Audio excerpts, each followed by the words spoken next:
Hi, I'm Alex Roberts, and I'm joined alongside Daniel. And on the 25th of November to the 28th, we'll be travelling to Barcelona on a field trip uh, as our course on the International Tourism Management for University of Lancashire. The purpose of the field trip is a 4 day trip, and it will allow us to experience how tourism impacts the city itself, such as the local communities, the economy, and the environment.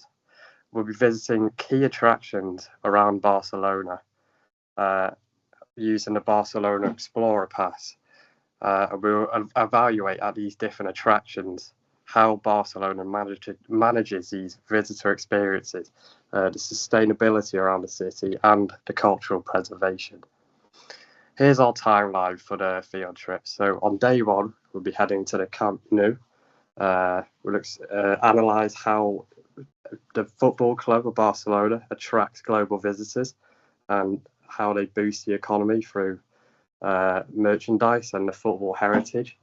And on day two, we'll be going to Park Güell at 2 p.m. We'll be studying the cultural heritage and how they preserve Gaudi's work and designs, and making sure it's a positive visitor experience. On day three, we'll be heading to the Sagrada Familia at 1:30.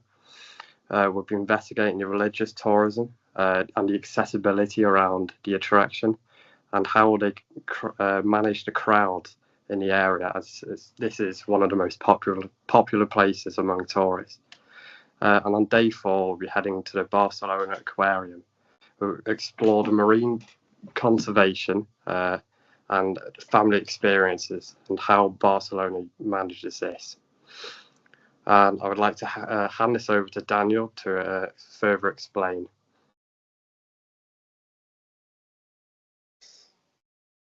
Our focus here is linked directly to destination management theory. We will assess how location manage accessibility and sustainability, such as cultural preservation, economic values, and the visitor experiences. We'll evaluate how each tourism demands with cultural protection and local policy encourages sustainable growth. Our findings will show how Barcelona manages the remain inclusive, environmentally responsible, and globally competitive.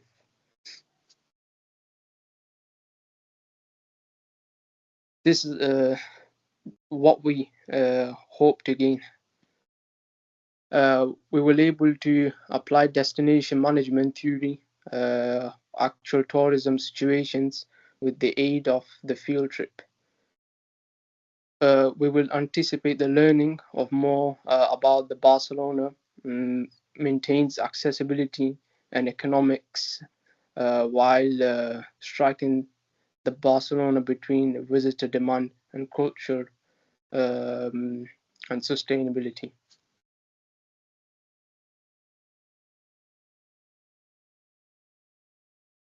This is our route plan, starting each day from our hotel.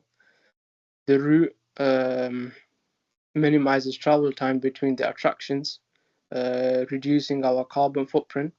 Also demonstrates how efficient Barcelona transport system is, supporting accessibility and responsible for travel destination and management.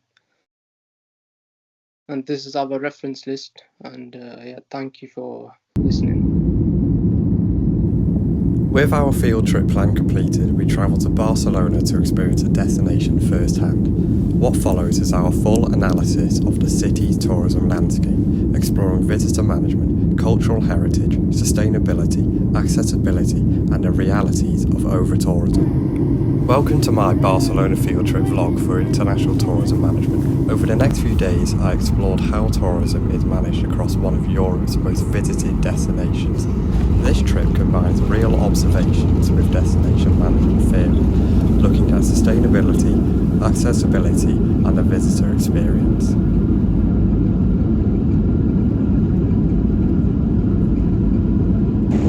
Our journey began at Barcelona El Prat Airport. Even at arrival, the scale of tourism is visible through structured transport systems, taxi zones and clear wayfinding. The drive into this city highlights how infrastructure supports both residents and the tourists.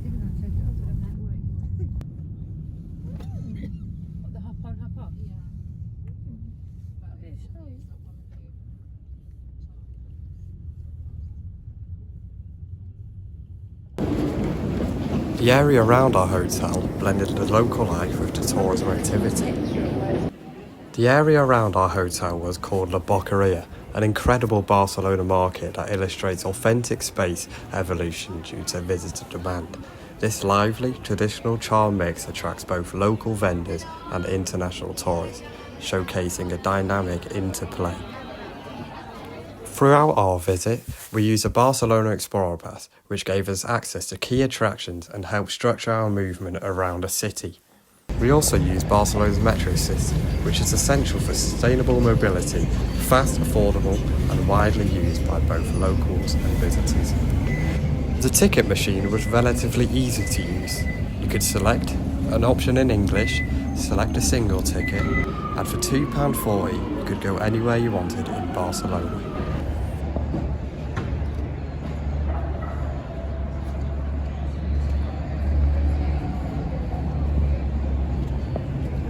Our first major attraction was the Camp Nou immersive tour. Even while the stadium is under redevelopment, FC Barcelona remains a global tourism brand. The immersive experience reinforced the club's heritage, showcasing historical achievements, legendary players, and cultural identity.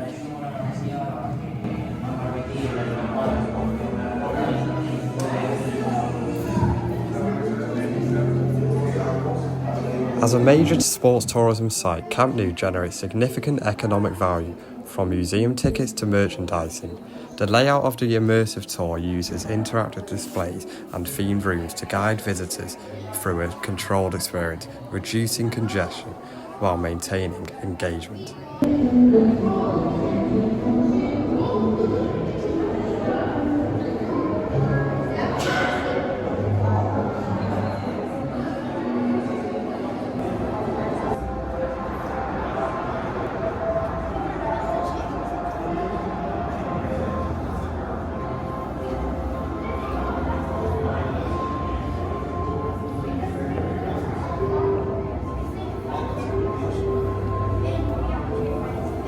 Although this is a Spotify Camp Nou immersive tour, they don't shy away from the fact Barcelona has other achievements, with women's football, and the basketball, with the stadium being right next to the Camp Nou. Although Messi left the club a long time ago, I still love how they have a section dedicated to him, as he has achieved the most with this club.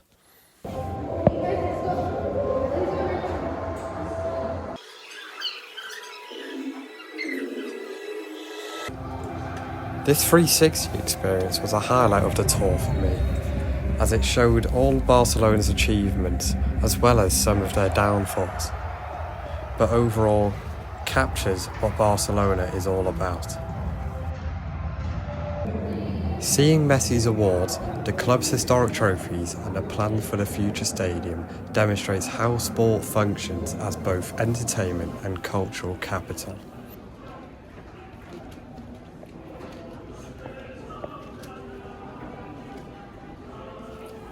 The commercial areas show how attractions monetize visitor emotion, while the construction views highlight ongoing investment in Barcelona's tourism.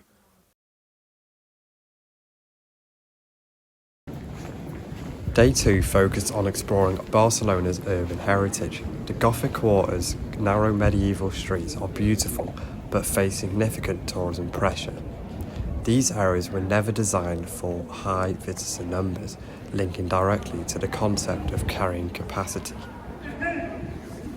Unfortunately, we couldn't visit Park Güell due to capacity limits. We visited key sites such as Casa de la Diaca,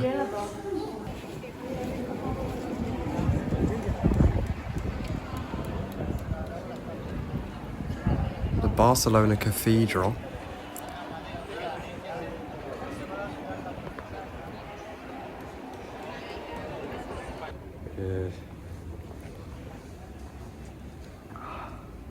the Plaza del Rey,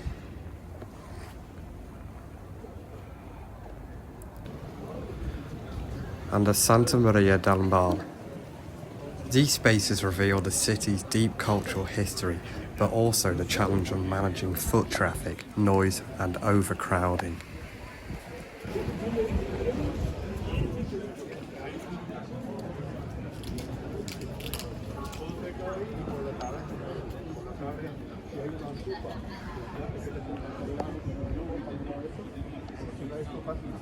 We also encountered local resistance to mass tourism. Graffiti such as "Tourists Go Home" reflects the frustration some residents feel. A real-world example of Doxy's iridex, where attitudes shift toward irritation as tourism grows. Next to it, a sticker reads, "The butterfly does not mock the worm it once was," suggesting a counter-message, a reminder that cities evolve and that not all residents hold the same perspective. Further along La Rambla, over-tourism became even more visible. My time-lapse footage shows how constant visitor flow affects commercialization, authenticity, and everyday life for the locals.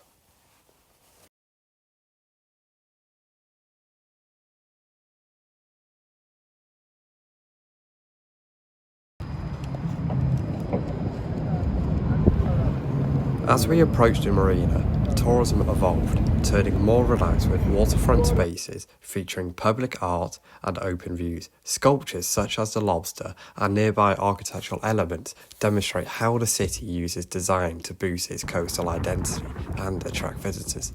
The marina itself emphasizes the nautical aspect of tourism, showcasing a variety of boats that contribute to the city's visitor economy.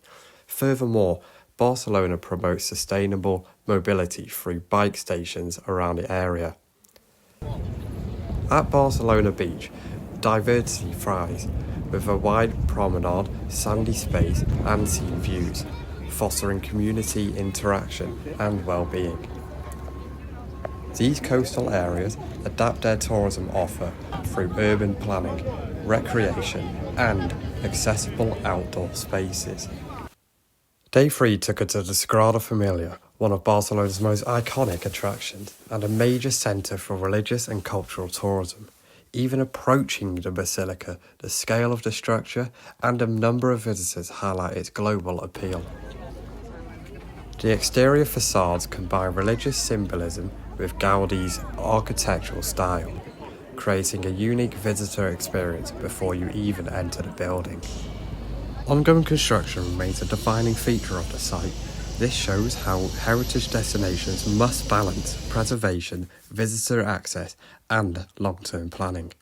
Queue systems and timed entry schedules are essential here. These strategies help manage huge visitor numbers and protect the interior spaces from overcrowding. As we entered the basilica, the atmosphere immediately shifted. The space is designed to feel expansive and calm despite the volume of people.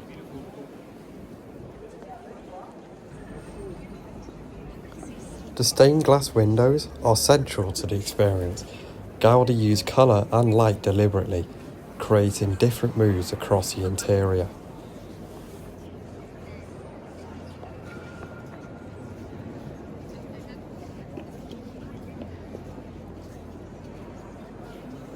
Our guide explained how one side represents winter and morning light, while the other captures the warmth of summer evening. Visiting at this time of the year allowed us to see the orange tones at their strongest.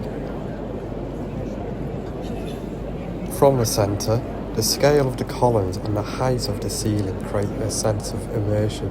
This creates the experience economy concept, where emotional impact is part of the tourism product. The reflections from the stained glass transform the interior throughout the day, adding to the uniqueness of each visit. On the way out, the sculptured exterior illustrates how every part of the basilica contributes to the storytelling and symbolism visitors encounter.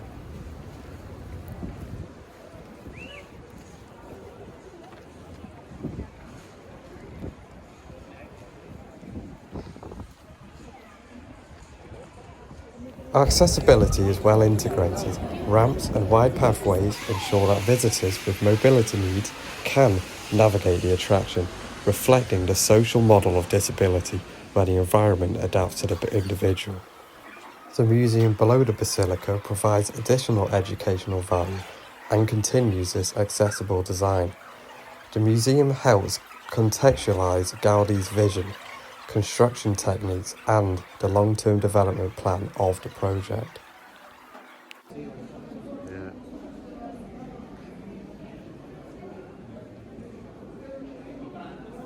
Like most major attractions, the gift shop supports financial sustainability. It's a reminder that cultural heritage sites often rely on commercial activity to maintain operations. Audio guides enhance the visitor experience by providing multilingual interpretation, allowing tourists from diverse backgrounds to access information regardless of language barriers. Outside, however, crowding affects local businesses and mobility, showing how tourism impacts the surrounding neighbourhood. Overall, Sagrada Familia highlights the challenge of balancing accessibility, visitor flow and commercial sustainability in a world-class heritage site.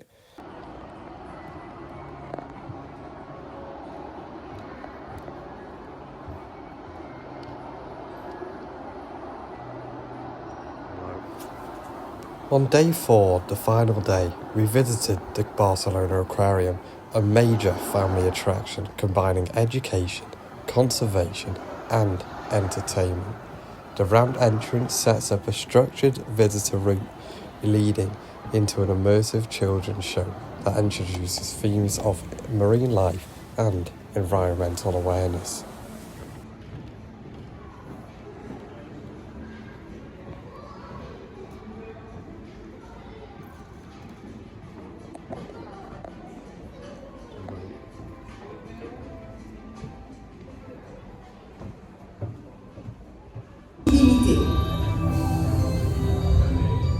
On the way to 200 meters depth.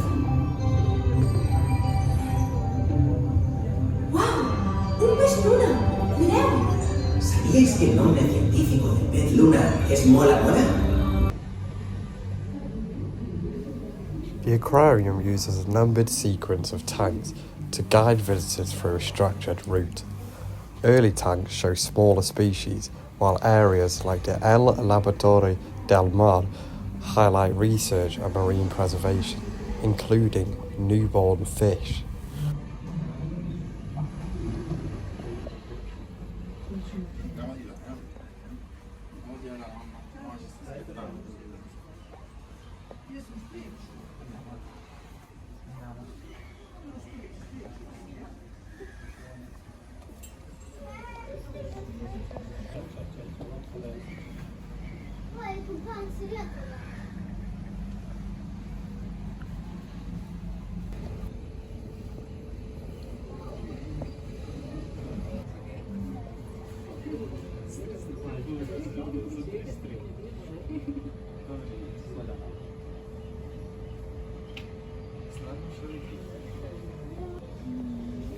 As the exhibits progress, the habitats increase in scale, leading to predators such as the sharks in Tank 12 and the diverse displays along the main hallway. Families gathered around the tanks like number 16, showing how the aquarium supports learning for a wide age range.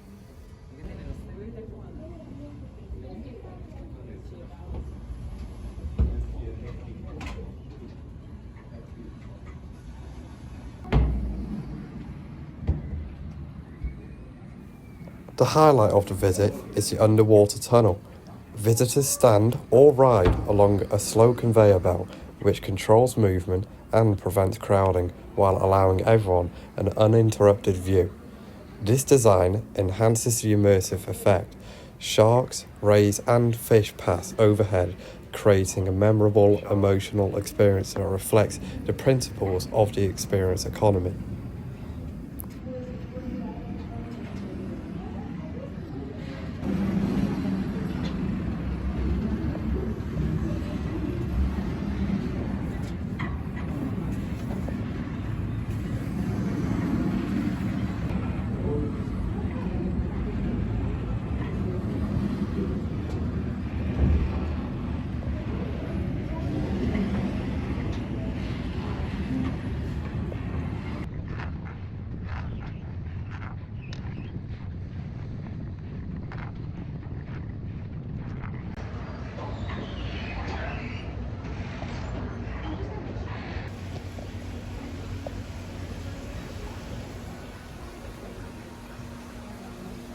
Toward the end of the route, areas like Tank 21, the cafe, and the interactive digital aquarium blend education with commercial activity.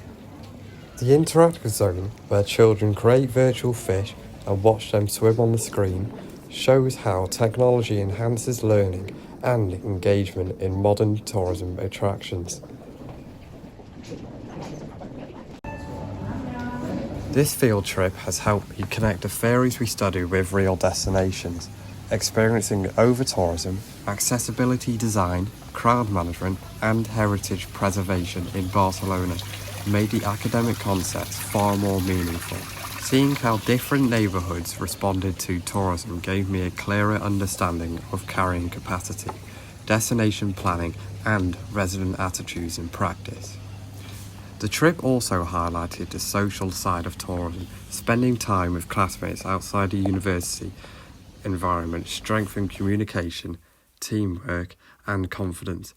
Sharing perspectives and navigating the city together shaped how I interpreted each place, showing me that tourism is not only an individual experience, but a shared social one. Overall, this trip demonstrated how complex it is to manage a global destination, balancing economic value, cultural identity, community well-being, and sustainable practices. It has been an academically valuable and personally developing experience that has made destination management feel more real and relevant to my future career. In the background of my reflection has been a montage of my favourite photos throughout the trip that I took. And I would just like to end this vlog to say how valuable this assessment has been for me. And I hope you enjoyed watching. Thank you.